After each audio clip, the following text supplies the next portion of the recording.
Beautiful.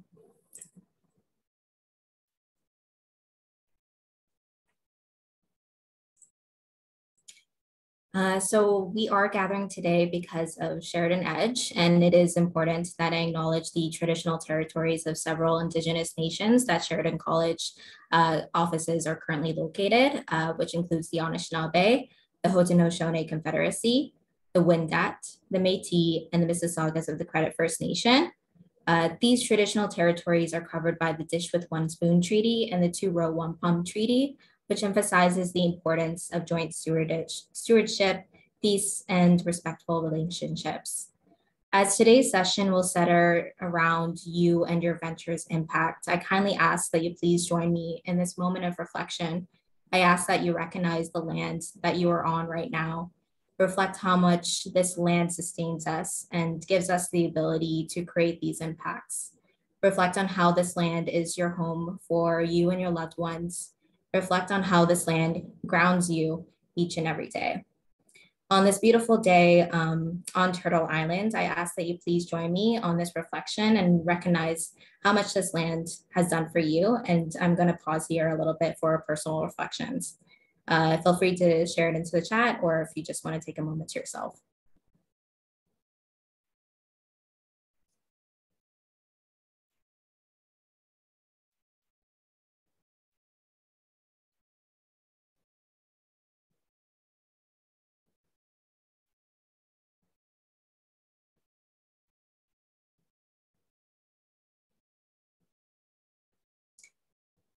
And as we come back together again, thank you for taking this time to acknowledge the land with me. And I'm also going to ask everyone to take it a step further and visit this website, which I'm actually going to put it into the chat. And I'm going to actually share how it works as well. But this is whose land. But basically, if you want to find out the territories and the treaties of your land, you have to go into the specific lands that you're on, and you can search it by your city or by the land.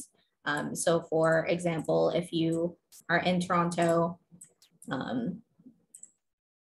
go to Toronto or Oshawa, and then it will show you the treaty as well as the territories as well. But yeah, a little bit of a homework because you'll learn that this is a centered value for us for the work towards decolonization. So going into the reminders. On Google Classroom, this the customer discovery market research async module. And you also are able to use the stream to interact with your fellow entrepreneurs. So please make sure that you are using the stream. And especially if you have any questions throughout the programming, please use the stream as well too, because some people may also have the same questions as well. Next week, we have the market research for startups on Tuesday, January 31st at 6 p.m. Eastern time. And that will be happening on Zoom. We have a beginning of the term reflection, just so that you can see the journey that you are going throughout the programming. Make sure that you are implementing the goals that you want to achieve by the end of the cohort. If you haven't already, please book your time with your mentors. And for the quickest reply on emails, please CC all of the learning team members if replying to an email. So please make sure that you are replying all, just so that myself, Sanjana, and Marisol are able to see it. Before we get into the actual session itself, does anyone have any questions?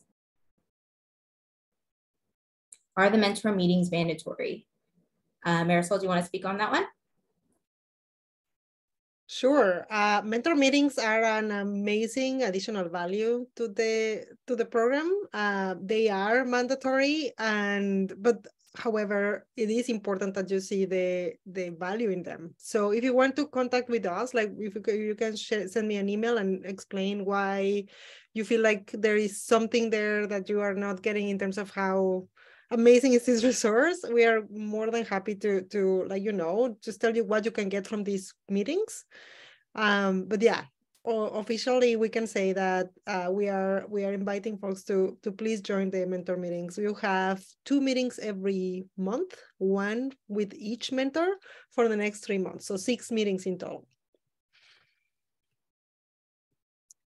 If there is a total, like not the whole team has to meet with the mentor. It can be just one person, and you can also distribute the meetings. The thing is, once you meet with the mentor, this mentor is going to, like, you know, follow up with you with the goals and deliverables that you agreed to develop your venture. So it is important that everybody is on the same page. So it's not important that, or it's not relevant if not all of your team members attend the meeting, but it is important that you keep each other, you know, on the loop of on what's going on in the program and with the mentors. And I am just looking at the questions here. Mentor meeting matters. Where can we find all of the team's emails? Google Classroom will be the place for announcements. The BMC assignment that was on the Google Classroom, is that also an option? I said, no, all of the assignments. Okay, this is not school. So mandatory is, the assignments are made for you to keep growing on your venture. And the $2,000 honorarium are meant for you to use it towards that growing. But we recognize that growing cannot happen without proper planning, especially if you're serious about what you want to do. So it's not assignments, it's really work that you need to do for the venture you're developing. So it would be really great if we can change the mindset from assignments and homework towards, you know, work for my enterprise or my business. Not just one is the assignments or the work that you do for your business can be submitted one, like for venture. It's not for each person. Like the idea is to work it in your venture. So it's one like work for each venture. The link to book meetings for mentors. I think that's in Google Classroom, right? Erica? Yes, it's on Google Classroom. I will post it into the meeting chat at some time throughout the session tonight. But yes, I can find it for you. If we don't have any other, like, it's better if we just move on. We only have 1 hour and a half to work with everybody, and this is a really condensed workshop. So let's move on. And if any of you still have questions after the workshop, we invite you to stay a bit longer after the workshop so we can talk to you. And yeah, thank you for your questions. Thank you, Erica. Thank you.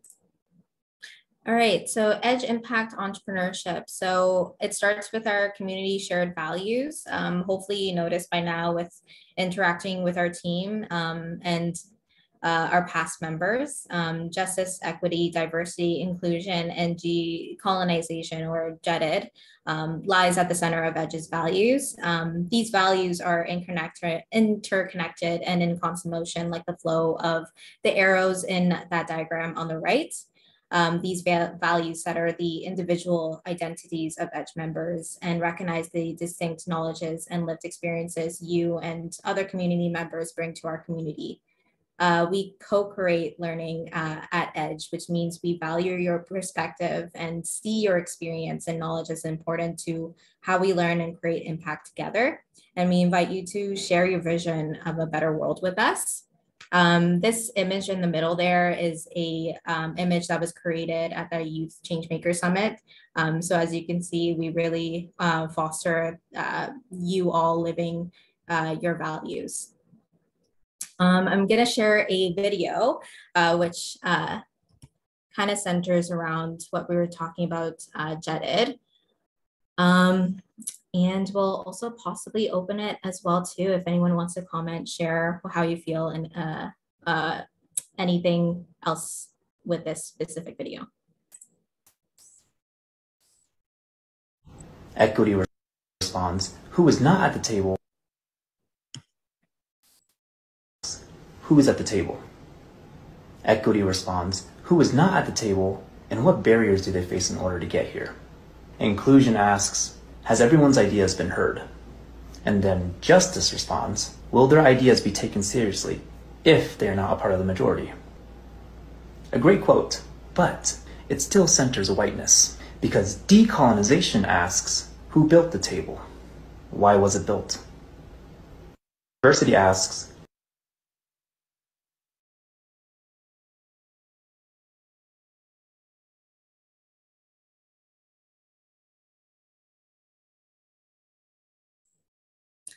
All right. If anyone has any comments, feel free.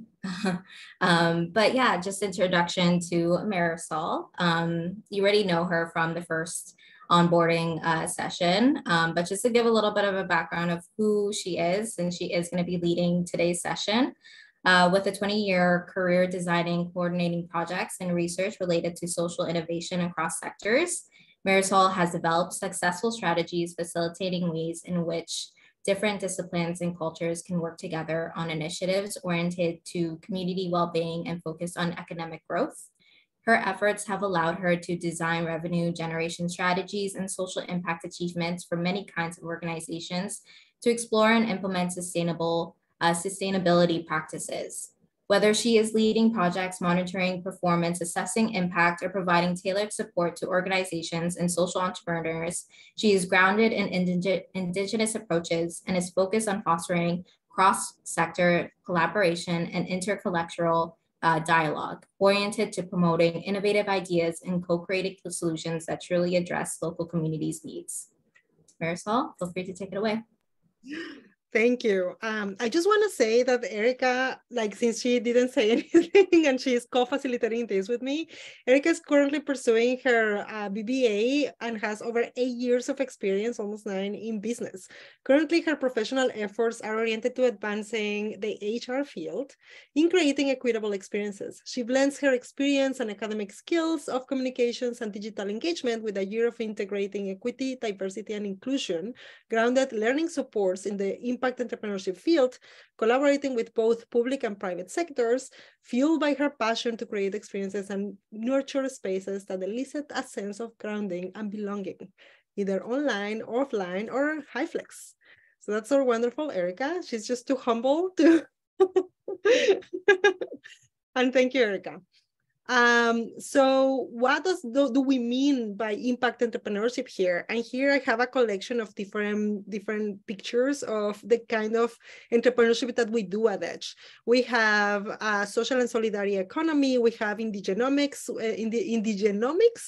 feminist approaches. We have immigrant approaches. We have obviously, everybody knows the United Nations goals and the sustainable goals, and then sustainable development goals, or SDGs for everybody. We have Islamic perspectives and Black epistemologies.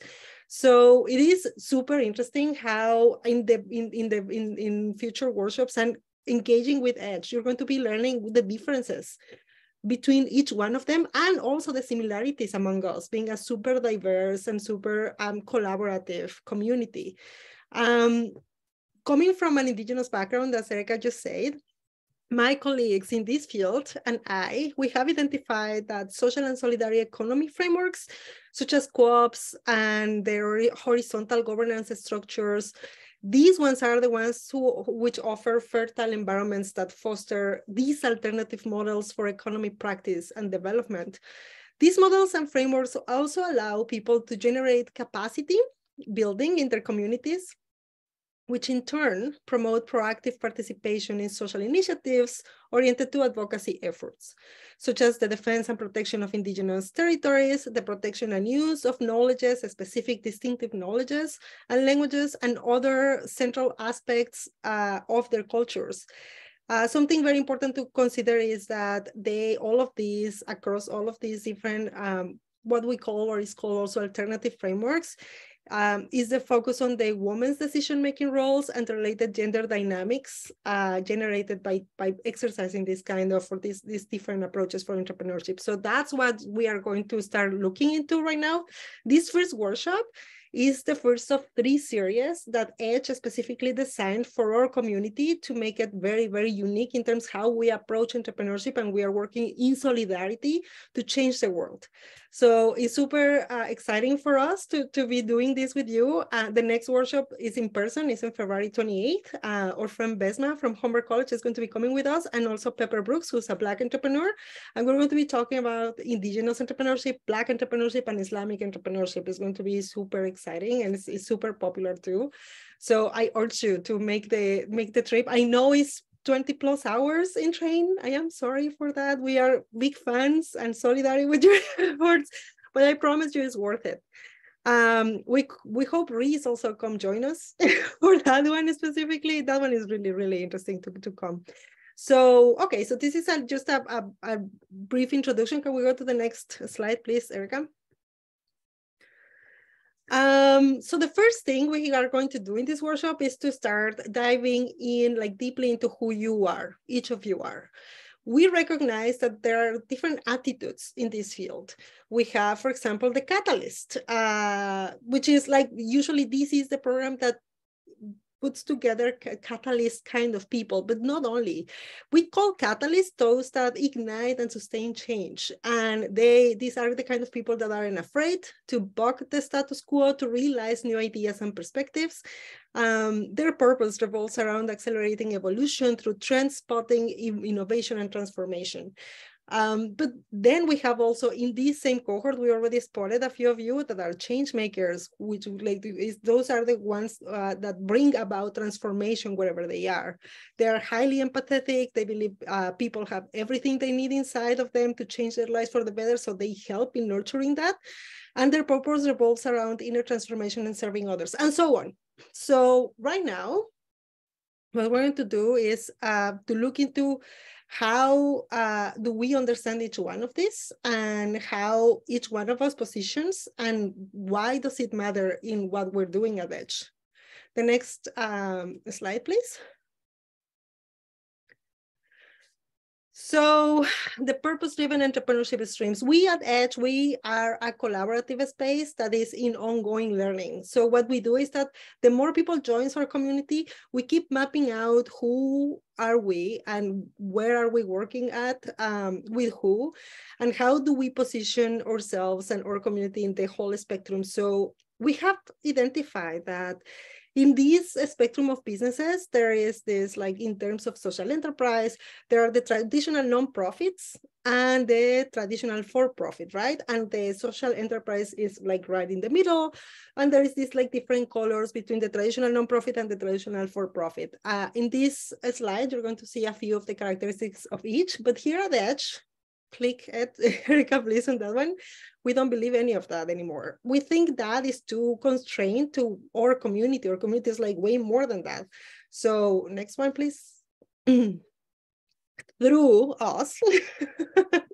And then the next one, we recognize this spectrum in which you're going to see that there are many colors, and you're also going to recognize that we focus in who each of us is, and the specific knowledge and cultures that we bring into the table, and we position it in this different spectrum in which we think that nonprofits should be more than nonprofits.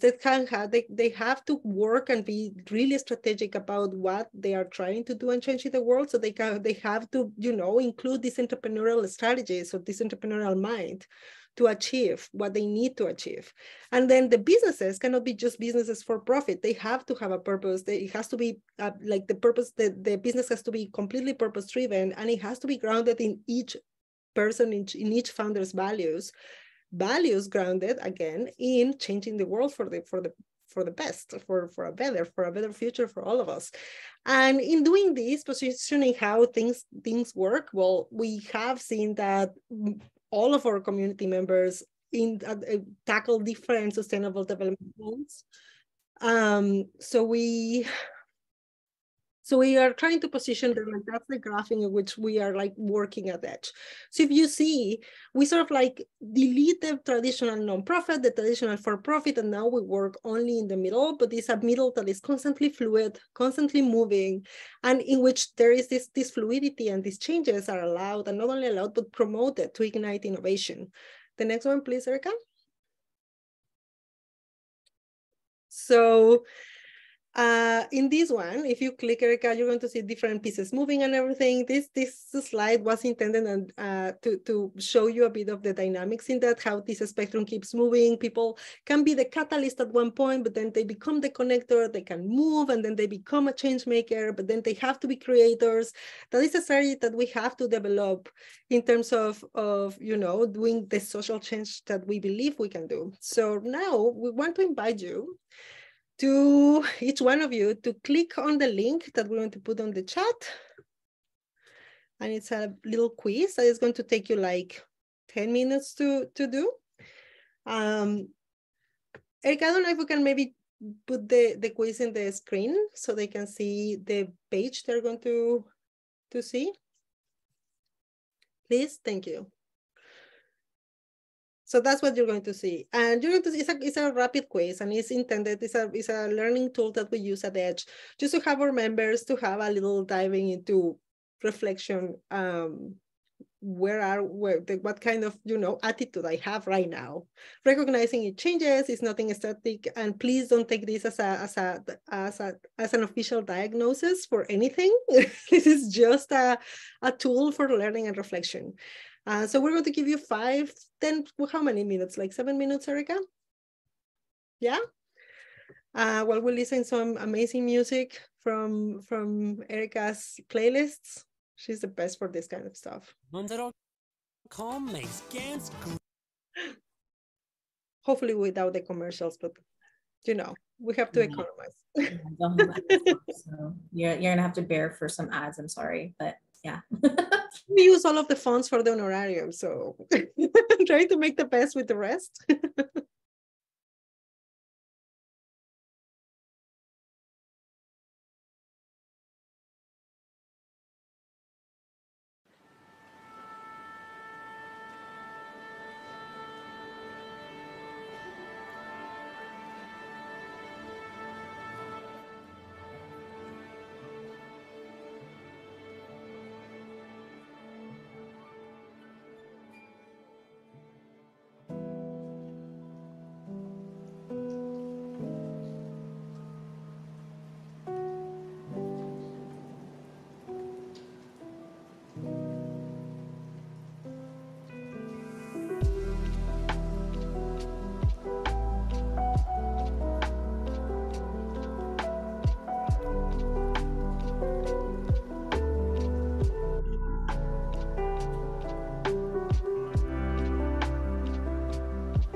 When you are done with the quiz, there are 2 parts of the quiz. Once you arrive to the submitting, there is another 2 questions. Like I care the most for, and what the belief do you hold to be true? And then you choose your answers there, and then you get another, you're going to get 2 answers, the attitude and the business or the kind of initiative you mostly align to from your answers. So please feel free to share that in the chat. Actually, no, please share that in the chat. The 2 answers you got, please.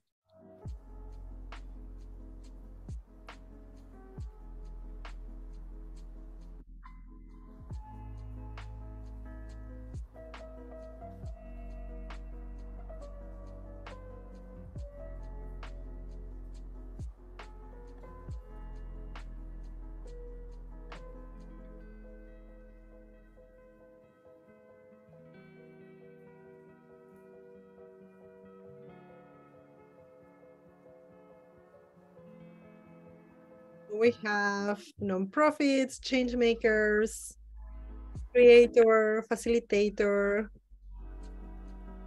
enterprise, change maker, entrepreneurial nonprofit, the creator and social enterprise, purpose-driven business, change makers, not a surprise, the educator, we have an educator here, facilitators. So this quiz, you are free to use this link in, and you know, we are humans. So you can feel one way or another from one day to the next. You can have multiple initiatives and then having a different attitude for each initiative. So please feel free to go back to it and do it again and, like, you know, reflecting on this. The idea of doing the quiz is to reflect on how do you feel and reconnect with you and who you are. So you're going to see that the quiz has, like, this going to describe a few of the attitudes, and it's going to offer examples about the different enterprises. So if you do different answers, you're going to have different results. So by all means, play with it. It's a tool meant to be to you know, to be played with, to reflect with. So yeah, if everybody is done, please show your hands. Just make this with your reaction. Yeah, everybody's done. Okay, awesome. So next slide, please, Erica.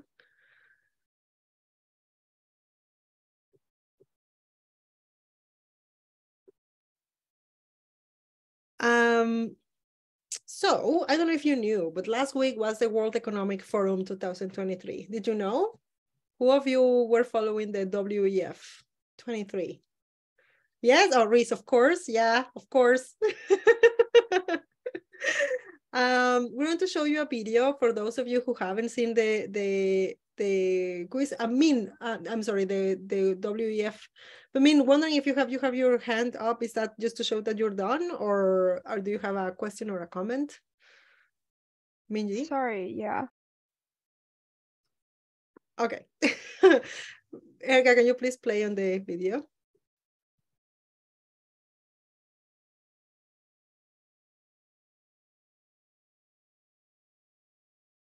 Why we use Miro? Well, when I draw on a whiteboard. Sorry about that. Miro, we plan together.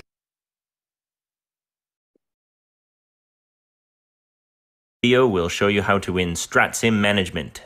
Okay. That's not it. The link.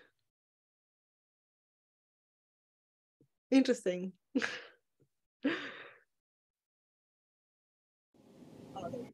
Thank you.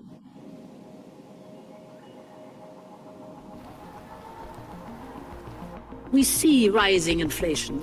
We see energy being used as a weapon.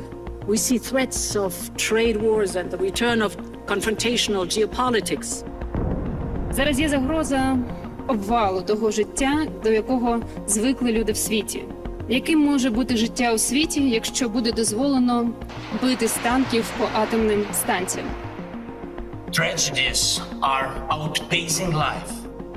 Tyranny is outpacing democracy. Every democratic nation should rethink its dependencies on authoritarian regimes. Our world has never ever witnessed an energy crisis of this depth and of this complexity. Inflation, by all accounts, however you look at it, is way too high. This year is going to be a tough year. We will see the effects of monetary policy tightening, and this is generating a cost of living crisis. And it's not a short-term cost of living crisis, it's a long-term inequality crisis. We shouldn't be running our economies on poverty wages. 214 million workers around the globe, they work 40 hours a week, yet they are not able to even pay their bills. 正在以前所未有的方式展开，世界又一次站在历史的十字路口。We understand the power and the change that can come from this room. We can move with agility and speed, and your speed is needed now. We need to build resilience and diversify. This is another way you can grow trade and grow the world. The commitment to limit global temperature rise to 1.5 degrees is nearly going up in smoke. We are headed to a 2.8 degree increase, and for many, it will mean a death sentence. It is now crystal clear that the future belongs solely to renewables. When you look at the distribution of the green skills around the world, so much needs to happen in the global south. We're not investing nearly enough, and it's no good for us to say we don't have any money, because we're the only people who do have any. We need to mobilize more capital going to developing countries, and to do that, we need to de-risk those investments. No government has enough money to effect this transition as fast as we need it. In the end, it's going to be private sector investment. There is capital, but the pace needs to increase dramatically. We have to educate our shareholders to understand that we will be rewarding our leaders for behaviors that are not just about the bottom line. It's essential that non-financial targets and ambitions and goals actually get audited, because trust is what is most needed at this point. We have responsibility, but also, think about it, the privilege to be part of shaping a better world. We have a long way to go when it comes to meaningful participation in decision-making. Through collective responsibility, we have the capacity to turn the challenges into opportunities. Bringing the virtual and the physical worlds together, we will be able to solve more challenges. A world that is more integrated is a world where we are connected on the basis of our humanity, and we recognize how much we depend on each other. It's easy at times to be discouraged when you see some of the setbacks, but the big wheel is turning in the right direction. I want to see real commitments. I want to see global leaders actually taking action. We don't have the time to postpone this.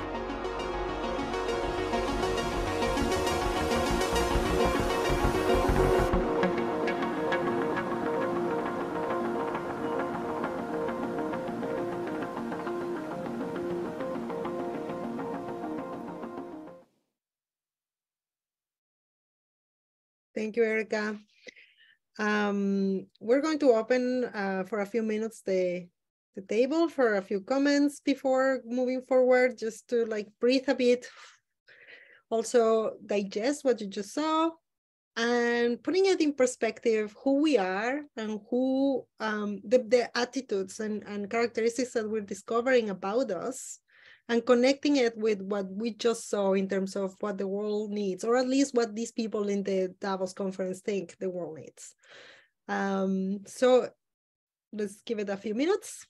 And if you have any comments to make on the chat, or raise your hand, or even just jump in and start talking, that any thoughts, any reflections, we want to give it 2 or 3 minutes.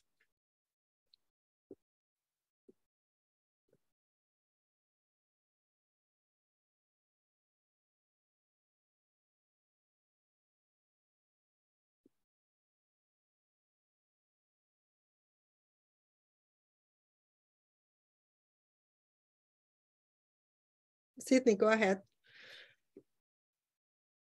I really appreciated the general consensus. I think that also informs a lot of the reason why I hope a majority of us are here. This understanding that this like necessary acknowledgement that things that we might have found security in before actually are not working to serve the longevity of any life form on this planet, and like this need not to depend on a singular solution, but to actually like engage creatively with the many ideas and possibilities that we all bring to the table. I really appreciated that mindset, that sort of like approach, and to see it also on such a large scale with world leaders who I know for myself can often be like, y'all aren't doing enough, but it's nice to be able to sort of witness a shared sense of how to relate to this world. Thank you, Sydney. Nate?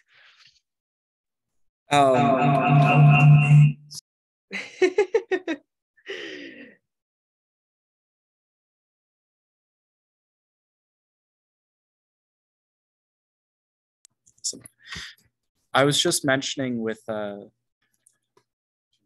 I was mentioning with the people here at the Idea Center how scary the intro was. And I brought to that, it sort of has to be scary right now, because we're past the point right now where it can be nice and friendly. We're at a point in our society where if we don't take action, we're at a tipping point where it'll just fall apart. And it is scary right now, but it has to be in order to get any sort of action going. And that action has to happen now. On that point, Nate, thank you. Your generation, or generations, I guess, like I am an elder millennial, you can say. I'm 41, so maybe elder millennial. But also from elder millennials to like to you know, Generation Alpha. I think we are getting, all of us are getting masters and PhDs in crisis management and and how to make the best of it if we can. So you're right, this is scary and it's a big challenge. However, I do hope is youth who's like, you know, if like with the help of the previous generations and the support of previous generations, opening the space for them to actually do what they want and need to do with this world. I consider myself one of those, like the open space, like, you know, making a space person. But yeah, I agree with you, Nate. It's kind of scary. We were hesitant about sharing this one, but we know you're brave people. You're here, so we already know you're brave. Any other comments? Okay, maybe we can go back to the slide, Erica. Trying really hard to keep it under 7:30 p.m. today, like 1 hour and a half. So what we saw right now, we took the liberty to take a few like highlights in terms of what we saw. And what we think is that we are now moving towards a new framework, hopefully, in which businesses and initiatives have to have these 4 pillars to move forward: resilience, solidarity, connectivity, and sustainability. And we talk about resilience is really beyond the, you know, being able to recover, but also to be strategic about preparing for the crisis. The solidarity piece is kind of, well, we've been talking about solidarity since the beginning at EDGE, but that's why we have to come together and we work in cohorts and we work in groups with like-minded individuals, because we need to, again, be strategic with our limited capacity and put it together. In terms of the connectivity, we also talk about technology here. We are in this time in which, like, things also like partly to do COVID, we sort of like we're forced to explore and discover how can we keep connecting, even with, like, you know, the worst circumstances, but keep interacting with each other and keep sharing with each other. And the part of the sustainability is very important also, that we recognize that it's not only environmental sustainability. We have also 4 pillars for sustainability, which is the economic, the financial sustainability of whatever you do, you know, the ability to keep it afloat and, you know, sustainably, but also, yes, the environmental, for sure, basic element now for any initiative that we want to put in the world. And also the social sustainability, which refers on the part of like having people connected and the stakeholders that you have and making them, you sharing with you and you sharing with them, there is a collaborative responsibility. And then finally, the cultural sustainability, which refers to be very aware of the multi-diversity of the world and how we keep being even more and more diverse in each groups, and how we need to keep learning from each other to be able to communicate effectively, to resolve, and to do, you know, to move forward and to have amazing initiatives to actually change the world. The next slide, please. Thank you, Nate, for your comments in the chat. So we've been looking at your BMCs, and you may wonder, how are we jumping from like this macro thing to this micro thing that I'm trying to do? For us, it's not micro. We see in each one of your BMCs and in each one of your initiatives a huge potential for what we are trying to achieve as a collective at EDGE. And we wanted to share with you this purpose-driven BMC, just just to highlight the kind of things that we are looking at in the big vision. So this is a bit of an example of, for example, Patagonia, which is an enterprise that we kind of admire here at EDGE. and how it is just very basically made, like how building a purpose-driven initiative can start with. So in the BMC that you chose, because if you went through the asynchronous module in Google, you saw that there are many ways to approach the BMC. There are many different BMC formats. This one, though, is a very simple one for the purpose specifically. And it starts with the passion, then moves on to the purpose, then the motivation, the vision, and the mission. You're going to see in this slide that each one of them respond to different aspects or elements of that vision. And what we're asking you for this workshop, like sort of like a reflection piece afterwards, is to reflect on how your initiative responds to these questions here for each of the squares. And this is just a brief example from Patagonia in how that can be done in terms of purpose. However, the next slide, please, Erica. This is closer to the kind of questions that you ask yourself when you work on your BMC.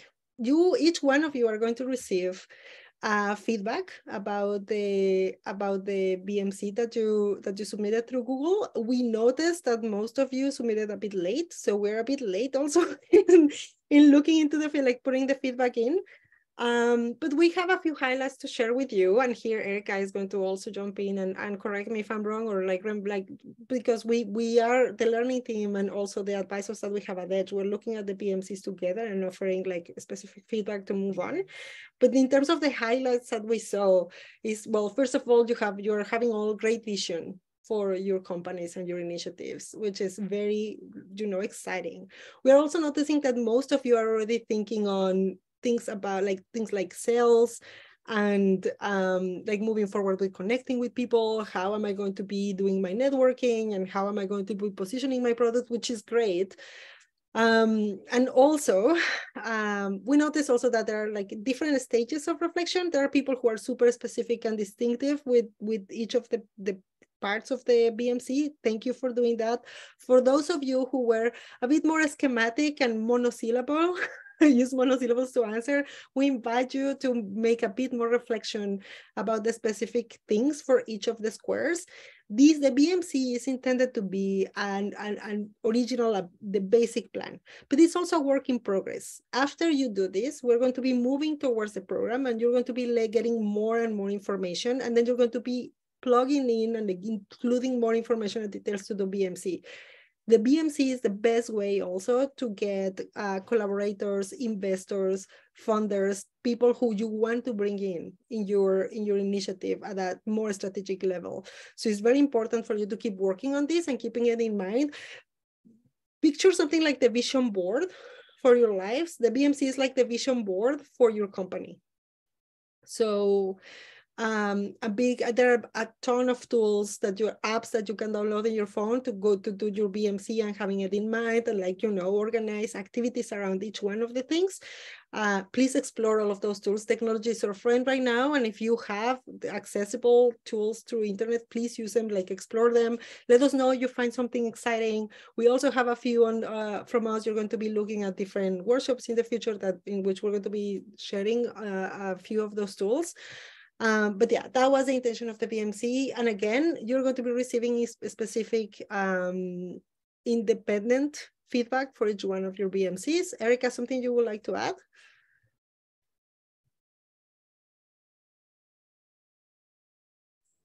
No, I'm all good. Thanks.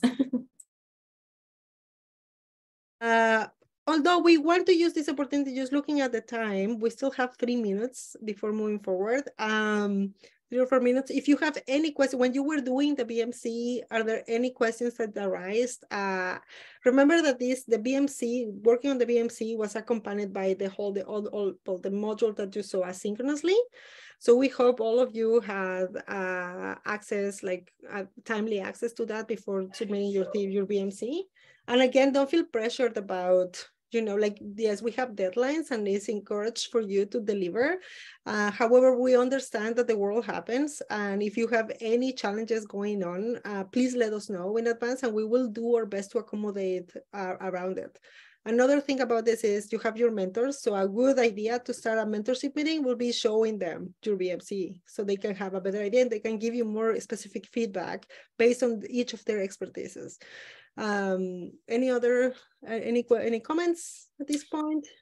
Actually, I do remember one point that we spoke about, Marisol, was that the BMC is something that you should be working on throughout the programming.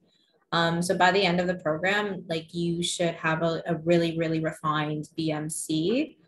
So by the end of the programming, if you want feedback on your BMC, feel free to send us an email, or even on Google Classroom, we use that Google Classroom Dropbox just to resubmit a new BMC to get further feedback. Nima, your hand is up. Never mind, I just answered my own question, sorry. That happens.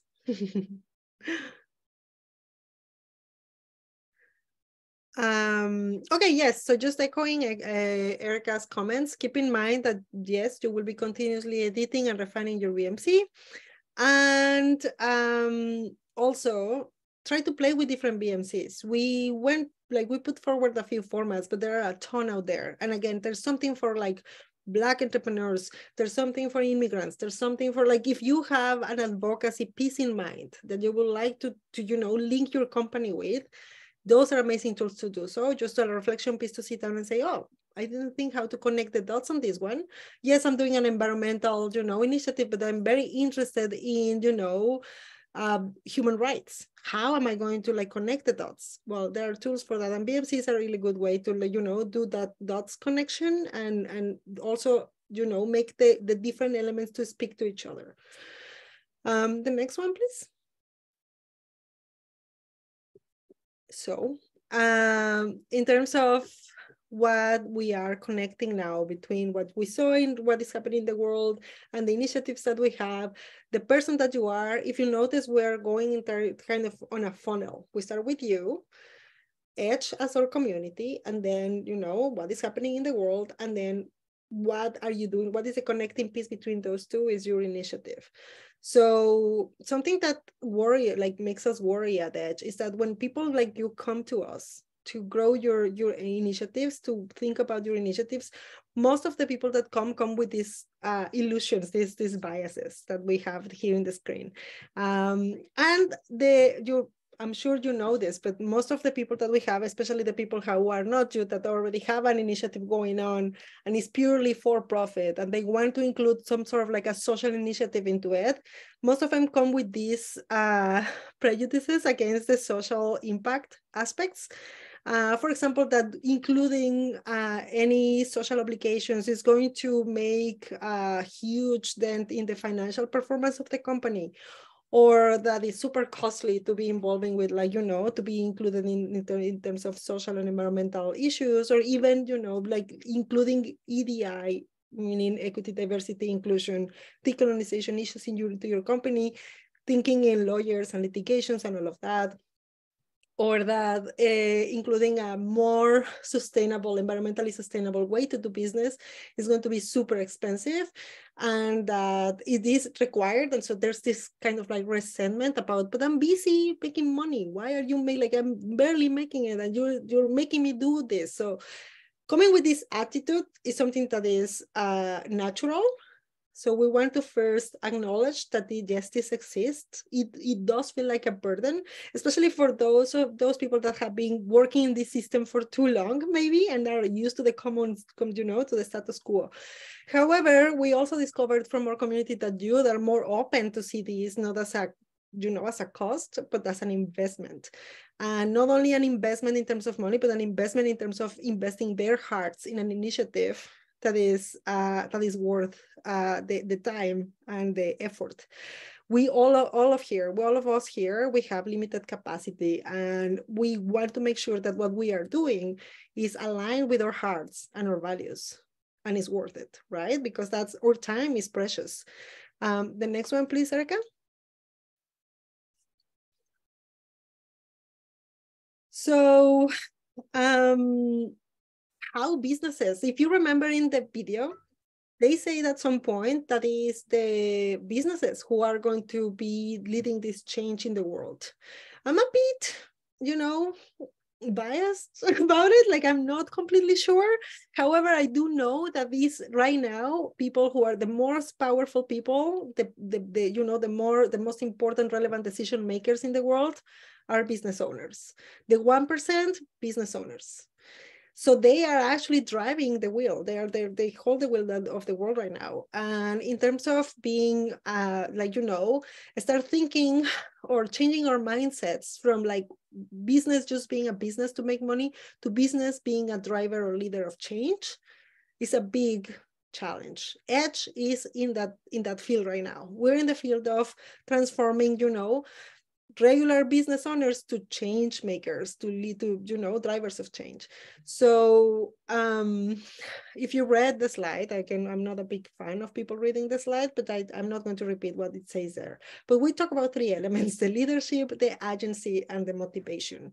So big common bottom line for this, and it's easy to respond maybe at this point, is how will your business or your initiative reflect solidarity with your community? When we talk about community, we can go as small or as big as you want to, but we recommend to start small. Start thinking about maybe your family and your friends, your school, the little section in which you live geographically in your city.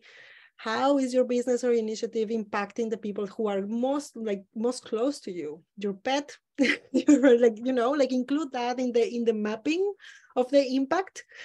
And it's a good test too, to see if you're going the right way. And then start growing up a bit more and a bit more. We are right now in a stakeholder economy in which we rely majorly in the connections that we make and the relationships that we hold. And as in the video, you heard another thing that I really liked about trust, and how trust is the most important asset that you can gather right now. To build trust in your stakeholders as a person, but also with your initiative, is very important to be consistent who you are, what you're doing, and what you want to do, and making it align really, really well. We have a saying in Mexico, where I am from, that says that, well, from the community where my mom is also, and my family, is that if you don't act as you think and feel, you're going to end up thinking and feeling as you are acting. Meaning that if your activity is not aligned with your feelings and the way you think about things, that activity is going to shape and change your mind and your feelings to become that person that right now you really don't like.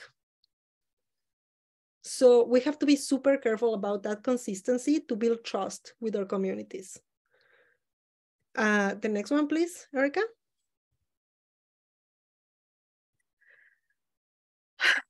So I'm sorry for the sort of like the academic slang here. I remember I graduated my PhD just almost 2 years ago. So I'm not that far from the academic field. So if I use these, please let me know if I am using language that is kind of like inaccessible or like difficult to understand. I'm more than happy to keep learning and changing things. So here you're going to see how we're mapping out this rationale that we put together to be oriented to sustainable development. First of all, we think it's an opportunity, and we think so much that it's an opportunity that we're willing to invest money into people who are willing to take that, that step. We also think that is the right thing to do. Is simply something not only right, that is necessary, but specifically right, meaning it's something that it is closer to the values of the people that we care the most and we want them to succeed in life. Also, yes, it is becoming more and more a legal requirement. Aspects about, for example, justice, equity, diversity, and inclusion are more and more something that you have to, like, it's not, it's not an option. You have to include those in whatever initiative you do. The cost in terms of doing business, doing it in this way will affect your reputational legitimacy, meaning, again, that consistency and that trust that we're talking about. The opportunity to create value doing maximum to minimum good and growth through innovation, as I am explaining there, the whole creative destruction. Do you know about that creative destruction design that was very popular in the 80s and 90s? It was this initiative from businesses in which they will create a product that after, you know, like a few years, it will be obsolete. And then from there, we move on to this creative destruction in which now anything that you build, you have to keep in mind that in a few years is not going to be useful anymore because world keeps evolving. So you have to keep in mind how things not only need to be sustainable after they are not useful anymore, but also how they can evolve and be sustainable by themselves to keep doing what you are intending, like, you know, the design that you want them to do. And finally, the opportunity to avoid destroying value by, you know, reducing the cost and the risks of not taking this step, but also, you know, instead of just doing the minimum necessary to avoid doing harm, is really being strategic and be proactive about not doing harm, but also like creating good. The next one, please, Erica. So we are very close to the end of reflections, and then we're going to open it up to a few more questions. And this is just a very like a conclusion of the ideas, just to, if you were not completely convinced about what is the business case behind making a sustainable business. And again, sustainable in the 4 pillars: social, cultural, economic, and environmental. Above the competitive advantage and improving risk management, we already talked in the last slide. This fostering innovation capacity, not only from your company, but also from you as a leader or as a change maker, and the amazing economic opportunities that come from that connection and from that trust, and the relationship building with your stakeholders or consumer loyalty, if you want to call it like that. And also having an amazing team to work with, which in the business, you know, narrative, it can be seen as like employees. We like to see it as your team to move things forward. And with that, we finish the whole lecture-based piece and we go back to the center. So if we can remove the slides, Erica, please. I would like to ask you about the video that we saw at the beginning about the values. Have you seen it before? As you saw, we like Instagram for those kind of kind of things. Do you all follow Instagram, in Instagram already? You see, well, if you see things in which you can like tag us, that would be awesome. We are all super happy to keep learning about social media and how to interact with our members through social media. But yeah, any comments? Have you seen things like that? Have you seen other channels in terms of social enterprise or other ways to doing business? Please let us know. We open the room now. It's time for discussion. Oh, and remember, these slides are going to be available on Google and the video recording too. So if you need to come back to this at any time, please. Sydney. Thank you.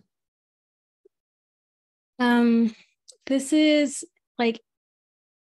in reference to the second last slide that was shown about sustainability, and can also use the example from like the video we watched at first.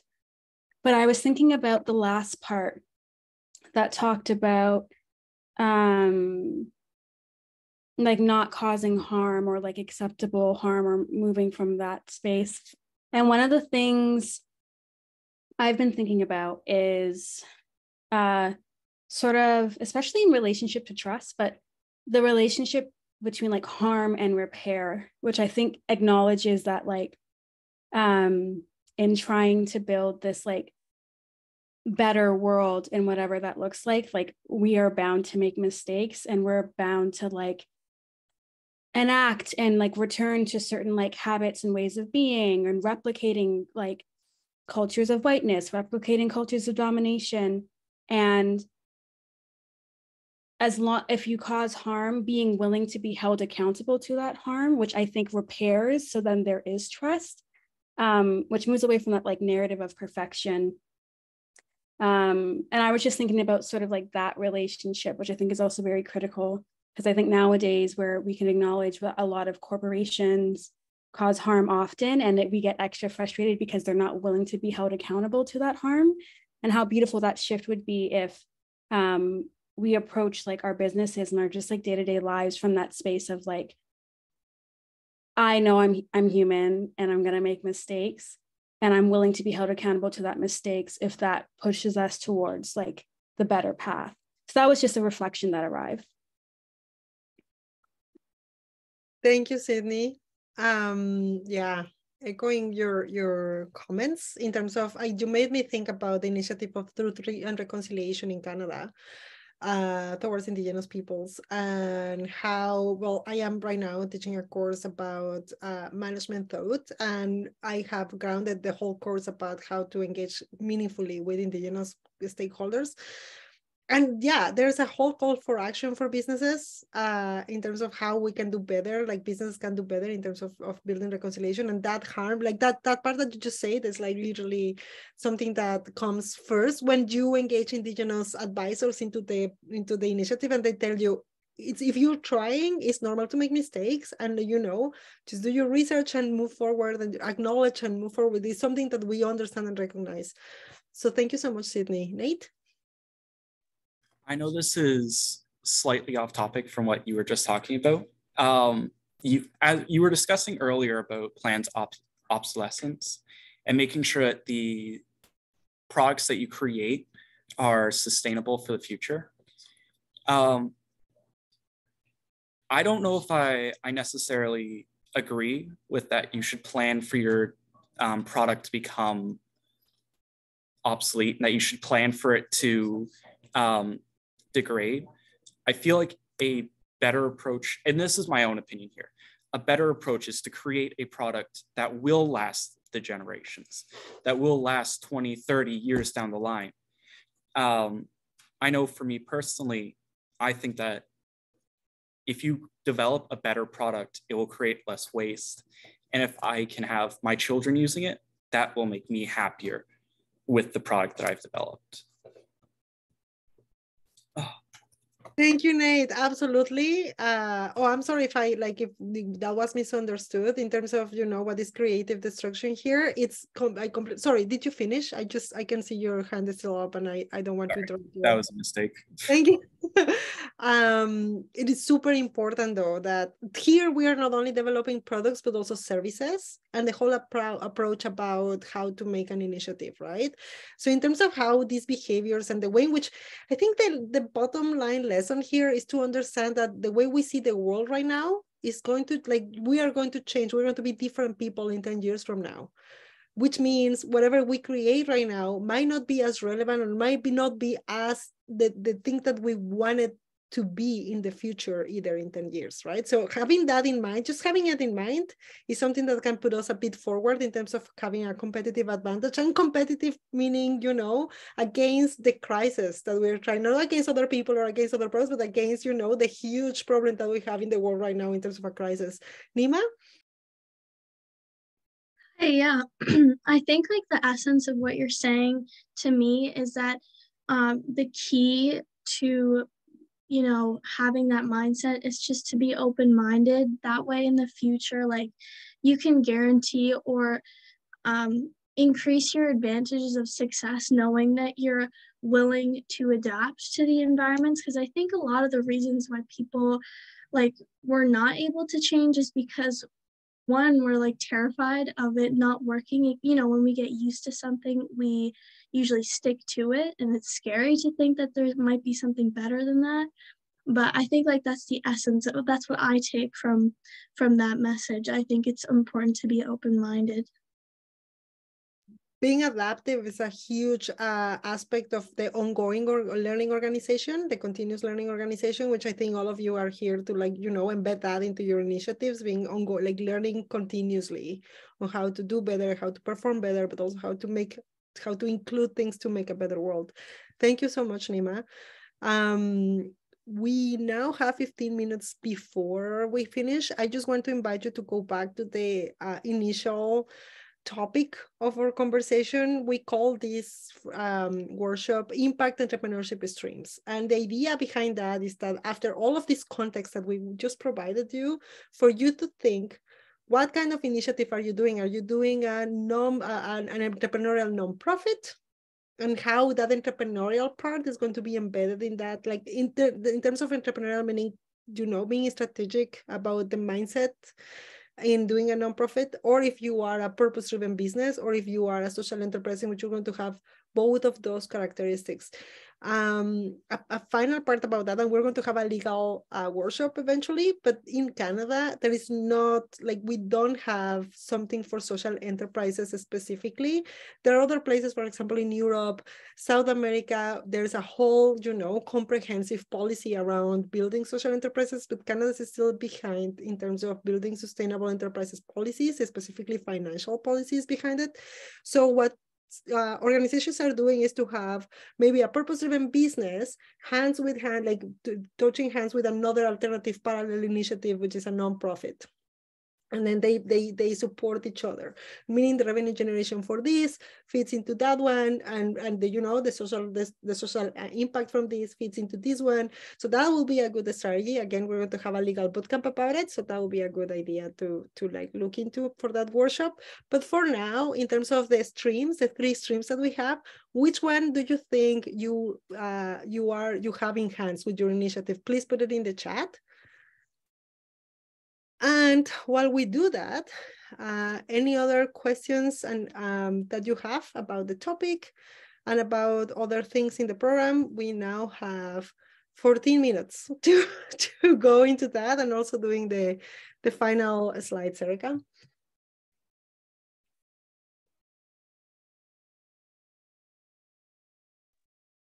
Yeah, I have a question.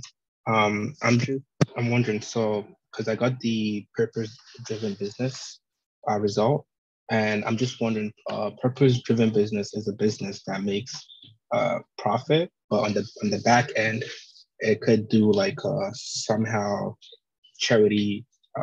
It could have that charity initiative or the idea of giving back to the community while it makes profit. Does that make sense? Would you classify that as purpose-driven business? There are, and you can innovate and come out with your own framework for a purpose-driven business. So one that we like to use, just because it's very unique, but it's also kind of easy, is Patagonia. That is a purpose-driven business, meaning they don't have, like, they do have a charity like on the back per se, but their main thing is, you know, developing this amazing clothing line that is like oriented or aiming to have 0 waste, to be completely sustainable, ecologically sustainable. And they are, well, this was made from a group of people who used to do, like, you know, hiking, and they love nature. So it came from that value, you know, from that passion in life, and then moving forward with that. So again, for your purpose-driven business, the idea here is that your passion in life and your aim to change, like your idea for changing the world for the best is embedded in your initiative, and everything that you do and design around your initiative is oriented to that purpose. And it's not a requirement that you have a charity attached to it if you already are developing a service or a product that is tackling a problem in the world. So does that answer your question? And again, this is early. Yeah. It's just the beginning. We're just starting to reflect and think. We're going to have a reflection piece as an assignment or as a work towards your initiative in the program. And all of these reflections, I encourage you, I urge you to open a Google Doc and start, or, you know, a Word Office, whatever you use, and start typing those reflections, because this is like pretty much what we need to know in your reflection piece. Any other questions?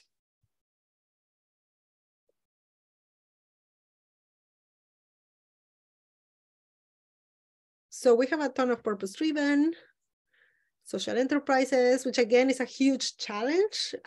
For those who are interested in social enterprises, I am a big fan of them. I love co-ops, for example. And again, I am kind of baffled how there is no, like, the policies around it are super insufficient in Canada. It's starting to be more and more. So if you're interested in the field, please, and if you're thinking on a career right now, please look into that, do a bit of research, look into what does it mean, because it's a very exciting field to work on, and there's a big gap for creative, innovative people to contribute to. Yeah, Erica, if we can go back to the slides just to have the feedback survey.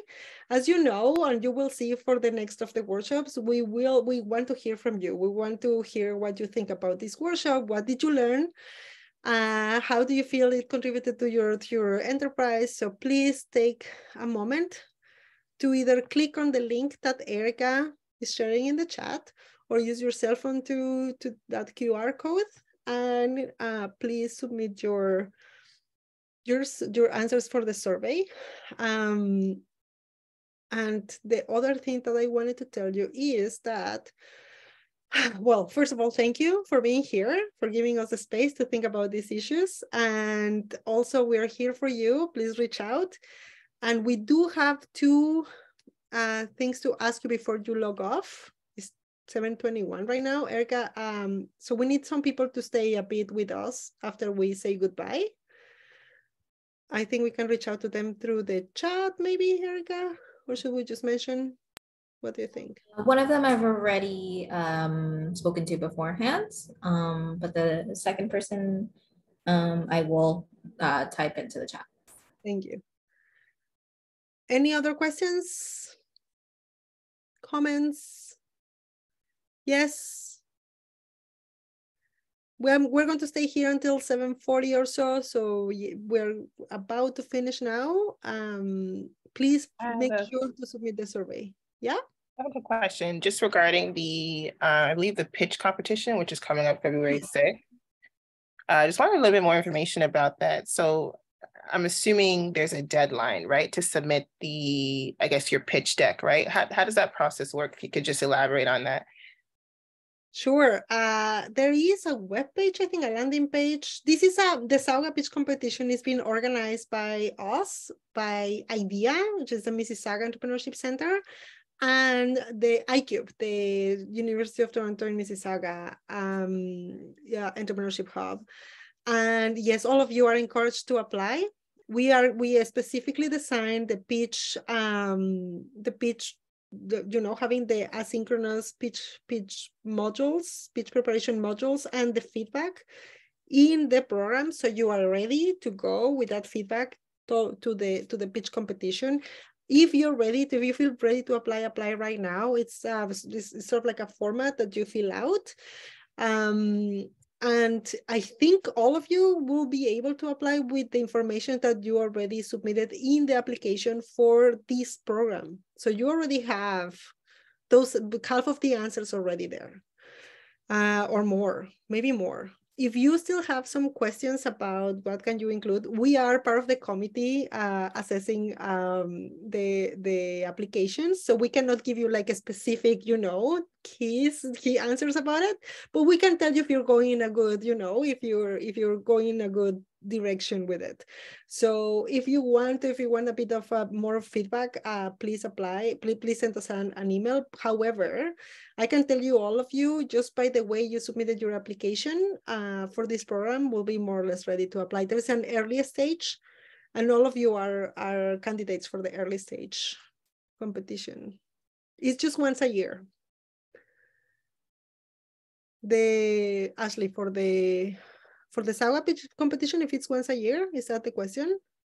Yes, yeah. I was wondering if I missed this cohort. Is there a cohort in April or in the summer, or is it just February? The Sauga pitch competition is once a year, and I don't think the deadline is the deadline there. Yeah, the deadline. When is the deadline? Apply now. So is it, if it's there, February 16? I think it's still open.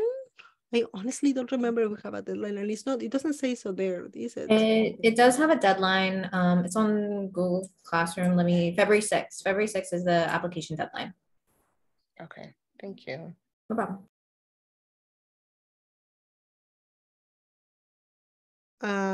Yeah, sadly though, this is the Sauga pitch competition, so it's for people who live like in Mississauga or in this region.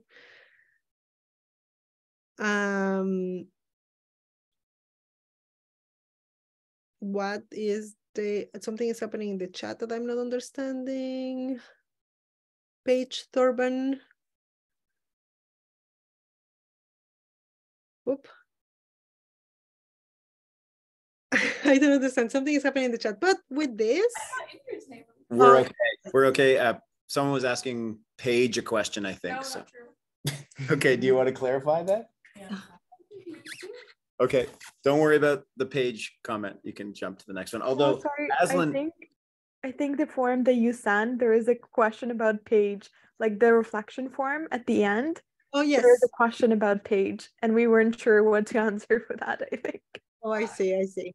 Hannah, if you are not incorporated, you're still eligible to participate in the earliest stage criteria. If you read the earliest stage criteria, you'll see that you don't need to be incorporated to apply for the Saga pitch competition. It is an in-person event though, so if you're called to do your pitch, it's going to be an in-person. It's going to be an in-person pitch. I think that's what Aslan was going to ask. No, in the early stage, it says that you don't need to have a product developed. So it says registrants must be a student or an alumni from us. The idea or product must not be in the market.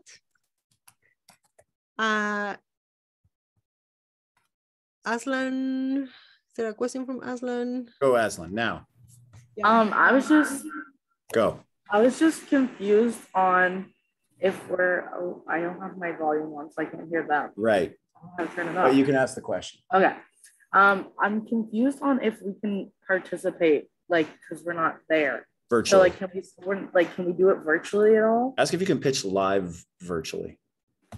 It is not possible. This is a regional competition, and it's mainly it's going to be in the Mississauga city, entrepreneurship hub. So sadly, it can only be in person. It can only be applicants have to live in the area, sadly. But I'm sure there has to be competitions near you, Riz, can you tell, maybe you can tell us about any competitions over there?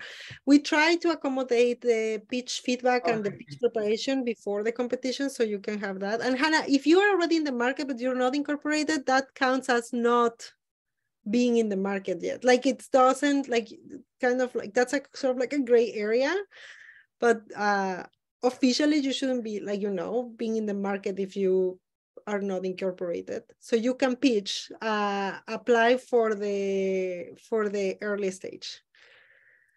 So, okay, so if you have any questions, please, you're free to go now, but if you have any other questions, please stay a bit behind and we're going to stay here for you. And for the rest, thank you for joining today and see you next week.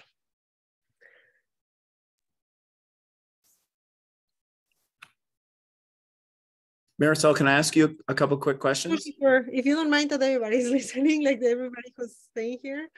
Why don't I wait a minute because I'm not in a rush in case other people have. Okay, Nima has a question. So Nima, if you want to. Hi, I emailed Marisol. I don't know if you received it, but just in case you didn't, I was wondering if it was okay to post some photos on social media of the first onboarding session, and also if you guys have any photos that I could post because I didn't take any. But yeah. I haven't seen your email. Let me check because that's strange. I usually receive but when did you send that email? It literally not with enough time for you to be like, oh my gosh, I saw your email, so don't feel bad or anything. I just thought I'd mention it since we're all here anyway. Yes. So I don't know if you see the press release about it. We do. Did you see the press release about it? I probably no. Okay, hold on. I'm going to send you. I'm going to put do you have the link at hand, Erica, by any chance, or hold on. I think it's in the web page under news. I think about programs, community events, agency updates. But I could definitely get in touch with Farazan, the marketing team, to send you photos as well too. Okay, so it's okay that I post them? Yes, for sure. You are in the picture, so it's your pictures too. I was just making sure. Yeah, no, for sure. And hold on, this is the link to the press release if you want to see it. Oh, I see. Thank you, Hannah. But still, I think you're good for early stage. So go ahead and apply. You never know. Like, what's the worst that can happen? Yeah.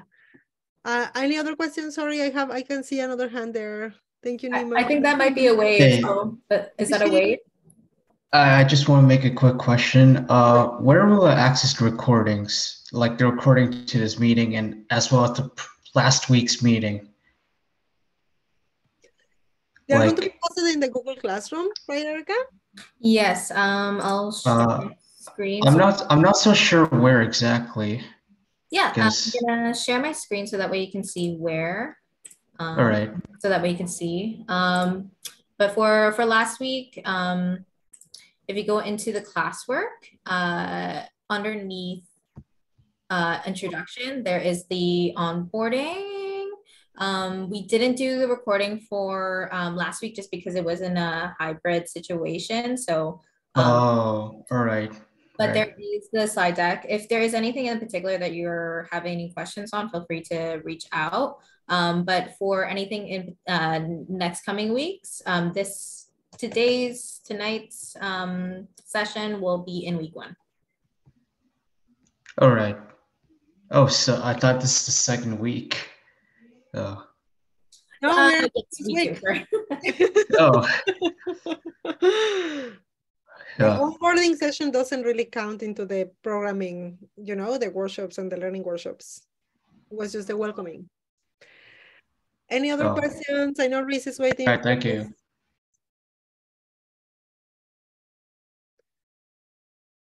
Oh, Reese is coming. Should I go into the breakout room with, okay. Thank you. You read my mind, as always. Hello, Reese. Hi, Marisol. Thank you so much. That was a really good meeting. Yeah, you liked it? You liked the contents? I did. Our guys have done a BMC previously, but we did it a slightly different version, a little more high school oriented. So it was actually good for them to just adapt that to your model and see that that's what's being used at the highest level. So that was cool. And also all the videos and the conversation about contemporary or current issues that are critical are obviously really important to them. So it was great. The question I had is kind of technical. Is this the platform, the Google Classroom? It seems like you guys are pretty into it. Have you guys ever used Teams before? Yes, we use Teams at Edge normally for staff stuff. However, we don't use it outside of the staff because it's very buggy. It has a lot of bugs from IT just because for confidential issues and legal issues with Microsoft and all of that, it really is very challenging to use. We also used to use a Slate, which was the learning platform from Sheridan. Well, it is a learning platform for Sheridan. However, that's what we used in the last cohort, but this cohort was impossible because the cohort was too big. And also people needed to be have a Sheridan account, a Sheridan email to look into it. So yeah. Managing that for 33 people was going to be very, very challenging too. And it wasn't really a good option. We used Google Classrooms 1.5 years ago, Erika, 1.5 years ago, maybe was the last time we used it. We used to use it because one of the iterations that we did for this program, we did it in collaboration with LSL,